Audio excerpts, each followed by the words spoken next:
இந்தியாவின் அடர்ந்த பசுமை காடில் ஒரு இளம் யானை வாழ்ந்தாள். அவள் பேர் தாரா. அவளுக்கு மிகவும் பிடித்த கதை மகா யானை ஏரி பற்றியது. அந்த ஏரியில் உலகிலேயே இனிமை நீர் இருக்கிறதாம். ஒரு காலை கடுமையான புயலுக்கு பிறகு தாரா விழித்தாள். 6 திசை மாறி தண்ணீர் வற்றி இருந்தது. யானை கூட்டம் திக்குமுக்காடியது.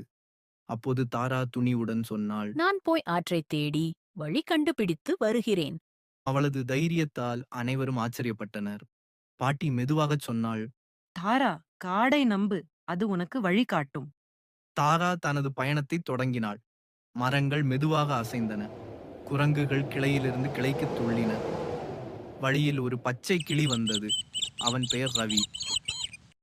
நதி வெள்ளி மலைகளுக்கு பின்னால் இருக்கிறது. ஆனால் அங்கு இருக்கும் பள்ளத்தாக்கை கவனமாக கடந்து செல் என்று சொன்னான் ரவி. தாரா நன்றி கூறி பயணத்தை தொடர்ந்தாள். வெள்ளி மலைகளை கடந்ததும் ஒளிரும் பள்ளத்தாக்கை அடைந்தாள். ஆனால் அங்கே ஓசை ஏதுமில்லை. திடீரென தகை பிளந்து தாரா களிமணில் விழுந்தாள். அவள் பயந்தாலும் பாட்டியின் வார்த்தைகள் நினைவுக்கு வந்தது. காடை நம்பு. அவள் அருகிலிருந்த கொடிகளை தும்பிக்கையால் இழுத்து அவற்றை ஒன்றிணைத்து வலுவான கயிறு செய்தாள். தன்னம்பிக்கையுடன் மேலே ஏறி பள்ளத்தாக்கை விட்டு வெளியேறினாள். அது ஒரு மாலை நேரம். தூரத்தில் ஒளிரும் ஏரியை கண்டதும் தாரா மகிழ்ச்சியில் தும்பிக்கையை உயர்த்தினாள். அதுதான் மகா யானை ஏரி. அவள் நீரை சுவைத்தாள். அது மிகவும் இனிமையாக இருந்தது.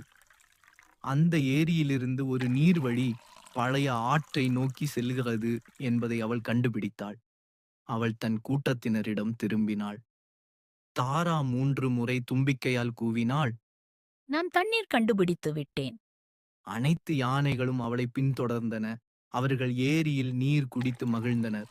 பாட்டி யானை பெருமையுடன் கூறினாள். நீ சிறியவளாக இருந்தாலும் பெரிய காரியம் செய்தாய். தாரா மகிழ்ச்சியில் நீரை வானில் தூவினாள். அந்த நாள் முதல் அனைவரும் அவளை தைரியமான தாரா என்று அழைத்தனர். தன் கூட்டத்தை காப்பாற்றிய சிறிய யானை.